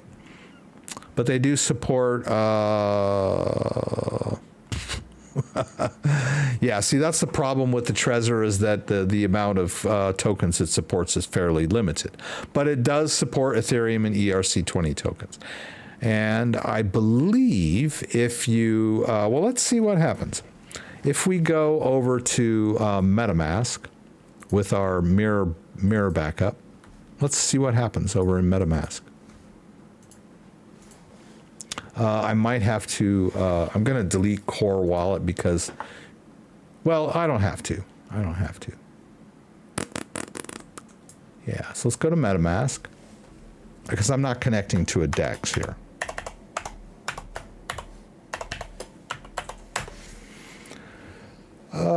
Boy, so much stuff going on these days, right? Every time I open something up, man, there's something new I got to deal with. All right. Let's see if I have this Trezor in. Oh, I don't. I know I don't because I've never connected this mirror backup. So let's go ahead and choose Connect Hardware. And I'll go ahead and turn this camera on. If you recall, this is the Trezor that has been restored using my ledger backup phrase, right? So we're going to say Trezor. We're going to say continue. And I'll say OK. I'll say OK. This is the public key, not the private key. And I'm going to leave the password blank because I want the standard configuration. All right, so we'll just choose enter.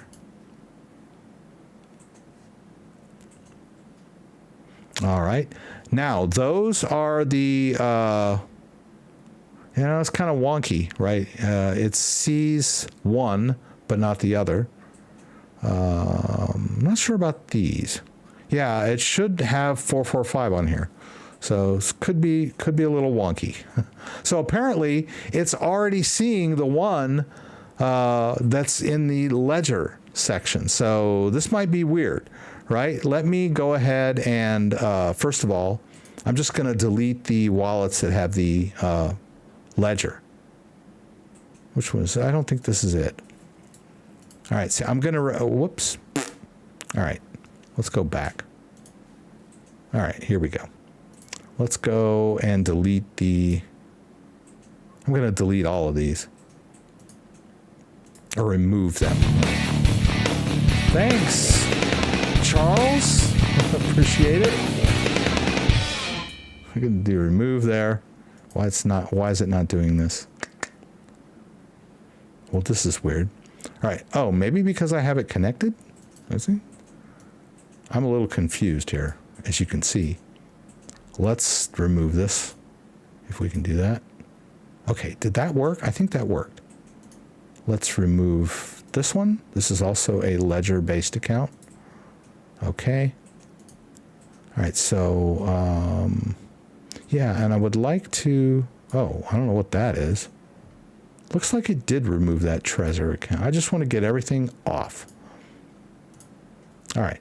Now we're back to pristine, right? We don't have any hardware devices attached at the moment. So let's see if we can do that now. Let's hit hardware. Let's hit Trezor. Let's hit continue. And we'll allow that. And now we should see, hopefully, both of those accounts. Yes. No. Well, at least that one, right? Yeah, I'm not sure where that other one went. It's kind of weird. Anyway, I won't get bogged down. I'm just trying to make a point here. So even though the Trezor device in Trezor Suite does not support Avalanche, I can access it through the MetaMask. But this is the wallet that doesn't have much Avalanche in it. But there's a balance, right? I can access my Avalanche balance on my Trezor if I'm using MetaMask. The same with my Binance Smart Chain stuff, right? I can manage it in MetaMask even though the Trezor Suite doesn't support it. So by exporting my ledger recovery phrase to my Trezor, I am able to manage my Binance Smart Chain and my Polygon as well, right? So you can see here that there's a whole bunch of Polygon assets that I can manage using my Trezor in MetaMask, right? So where there's a will, there's a way, right? But, you know, the important thing is that the Trezor does not support every single crypto that a ledger does, so it's not going to be a no-brainer, right? You're going to have to evaluate which hardware wallet supports which assets you're dealing with. If all you have on your ledger device is Bitcoin, then the Trezor is a no-brainer in that sense, right? All I want is my Bitcoin. Trezor supports Bitcoin. Restore using a recovery phrase. Done deal, right? But if you don't trust your recovery phrase from your ledger device, then you'll want to do the standalone transfer from, you know, your ledger device to a brand new empty hardware wallet. That'd be the way to go. Let's see here. I'm going to turn off the camera here. Charles Rivera, thank you so much for your tip. I appreciate it. And I try to be honest and knowledgeable. I never was a coin fanboy because I didn't think that it was proper for me to be, offer investment advice. I'm not I'm not a investor or a trader. I believe in long-term crypto. But most of what I do is tech support. And I have worked hard over the years to build a trust with my audience because I stay objective, right? I'm not out there shilling coins for anybody. JDO, there is none of us have the same level of trust in any one company or service or person. At the end of the day, I don't trust anything fully, right? Ledger, Trezor, you name them, right? This is true. Yeah, there's always going to be some level of trust. I like Ballet wallets, right? The Ballet wallet is a really good, secure cold storage option. It's really easy to use, but they do generate the private key in their factory when they, during the manufacture of the card, right? They do it in two phases, right? They generate the backup phrase in one location and then in China, and then in their Las Vegas factory, they generate a passphrase to protect it. And so that two-step process is supposed to keep that private key safe from employee pilfering and whatnot, right? So a lot of people don't trust the Ballet wallet, but I like them, and I'm willing to give them that level of trust, right? But I think Ledger sort of built their reputation on a trustless device, right? You didn't trust Ledger, you trusted the crypto. You trusted the cryptography. They were simply implementing a cryptographic standard.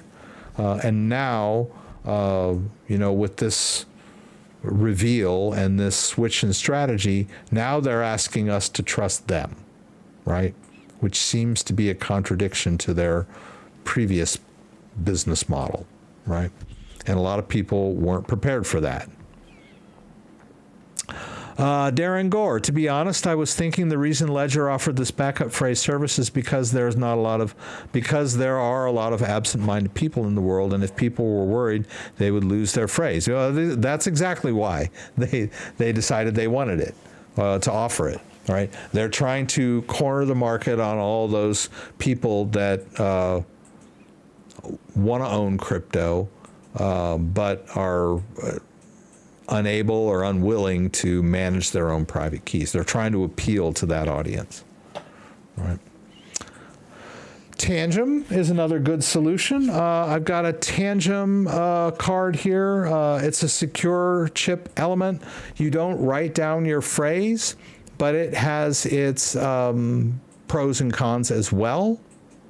Let's see if I can get it here. Let's go Tangem. I did a Tangem video a while back. I'll put a link to that down in the description.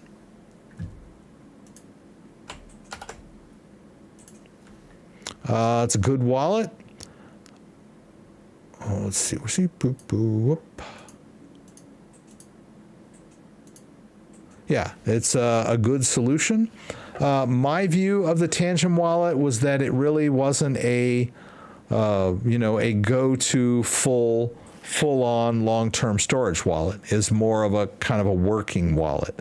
But because I like being able to manage my own private key, and you never see it with a Tangem wallet, right? It's totally obscured from the user. It's their solution to managing the private key. The user never sees it, although the user has control of it, right? They're not managing the private key at all. It's total self-custody, but you're given 2 cards or 3 cards, and if you lose all 3 of them, you lose your crypto, right? So it has to be treated as of an item of value, like a diamond ring or a gold coin, right? No one says, oh, don't buy gold, you might lose it, right? So the Tangem wallet is like a bearer bond, right? You have to make sure you don't lose it. But it's a great, wonderful, secure hardware wallet, cold storage wallet that the private key is stored offline. It's just, there's a little bit of obscurity between you and that private key, but you control it. You just can't see it. So Tangem is a great solution too.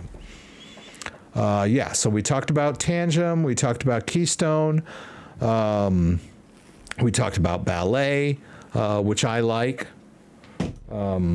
If you don't trust Ledger, you can use the Ballet wallet to store Bitcoin too, if you trust them. Let's see, any more questions? We're winding down. It's been a good live stream. Which option are you doing, old or new seed? That's a really good question. As I showed you, my Trezor already has one of the imported wallets, but I think I haven't quite decided yet. But I would probably go with the transfer option, even though it's a little more tedious and time consuming. You have a greater peace of mind that you have completely closed all of the attack surfaces, right? Because you've completely moved everything onto a brand new wallet. But that's not saying that you're completely, because every wallet has its drawbacks, right? But if you want to, migrate away from your Ledger device, the most secure way to do it is the transfer method, not the seed phrase restore. Is there any way to get the 10 XRP out of my Ledger account once I transfer it? There are ways to do this. I don't remember them off the top of my head, but there is, I believe that there was an XRP utility that you could use to empty out most of the XRP. But there will always be a little bit left. So generally you have to leave 10 in the wallet because that's just the way XRP works. XRP is still less than $1, so you're not losing a lot. But yeah, it is frustrating that there's 10 XRP stuck in the wallet. But I believe there is I think it's called the XRP utility, which allows you to get some more of it out, but not all of it. XRP utility. Whoops.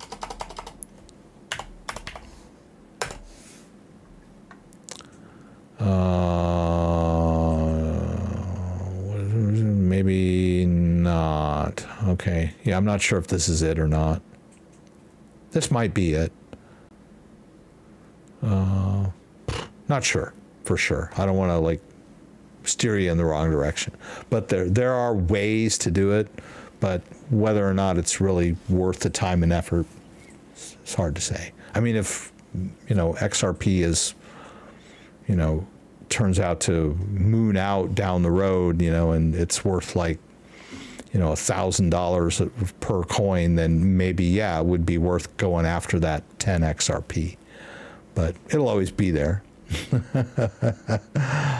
Okay, Dennis, I should unsubscribe and resubscribe to get attention. So you have a question that I'm not answering? Is that why you're waving over there? Like I said, I'm doing my best. There's a lot more people than usual in the live stream.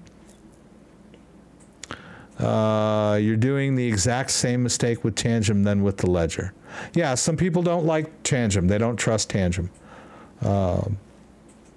So, yeah, I mean, I'm just giving you options. The reason they say that is because they thought Ledger said that they don't know your phrase. So if you don't give them your phrase, how would you get hacked? Ledger has maintained that they don't know your seed phrase. And I, generally agree with that because the device is designed to generate a random private key on your device, right? So they don't store your private keys anywhere. They don't allocate them outward, right? They are created on the device in the privacy of your own home. But now with this functionality of being able to export it, people are having problems with Ledger.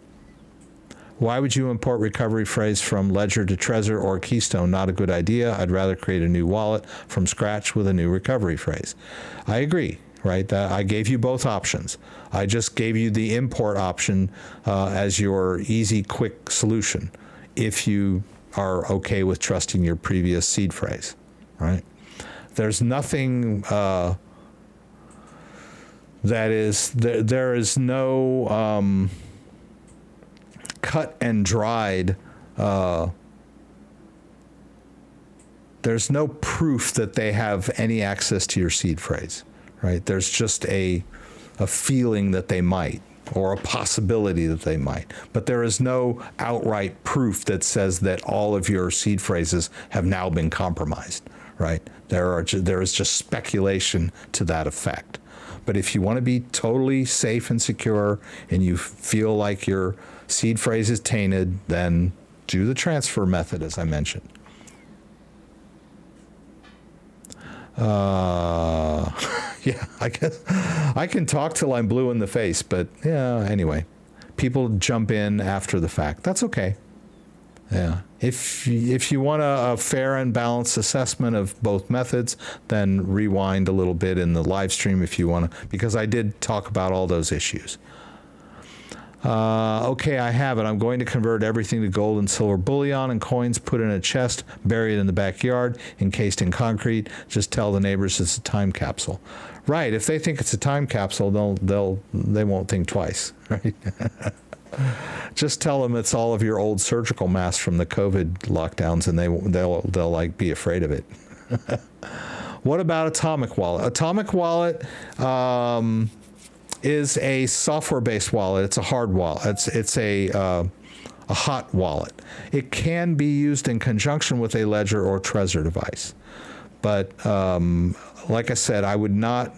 If you want to do the transfer method into Atomic Wallet in your desktop, that's great. But the Atomic Wallet, being a hot wallet, is less secure than a Ledger device. So you don't want to cut off your nose to spite your face. You don't want to you want to migrate over to a less secure wallet, right? Seems to defeat the purpose. Thank you, JDO. Thank you so much. Exum, I've heard of that wallet. I'm not familiar with wallet, so I can't really speak to it. But if it's a hardware wallet, then you might want to think about it. I have contacted a couple of companies. One company, they're sending me a wallet. I forget the name of the company, but it is a hardware solution. And so I will be getting that wallet in the next week or so. So I'll definitely do an unboxing and setup of that wallet. I contacted Descent and asked them if they'd be kind enough to send me a sample of their wallet so that I could do an unboxing. So I will be trying to give you guys more options and walkthroughs in the near future. Thank you, Frank. We're going to start to wind down here. I think I still have this little gap in my green screen. Oh, wait, let's see if I can do this. It's still there. Oh, you can see my table. That's it. But it's okay. It's not too bad, right? So I'm going to wind down now. I want to thank everybody for being here tonight. Don't forget, we do this every Saturday night, 6 p.m. Eastern Standard Time. Please join me again for the live stream from Michigan, where you can throw out questions, and I will do my very best to get to all of your questions. Hope to see you here again next week. Thank you guys for being here. Thank you for all of the new subscribers that hit that subscribe button. If you haven't already done so, don't forget to like before you head off to watch movies or relax on your Saturday night, or if any of you are like heading out to the night shift, drive safe and have a good working day. If you like this video, give me a thumbs up. If you'd like to subscribe to the channel, I would appreciate it. When you subscribe, there's a little bell that you can click that will allow you to be alerted whenever I post new content. Once again, thanks for joining me, and hope to see you again soon. Pulse chain is a scam.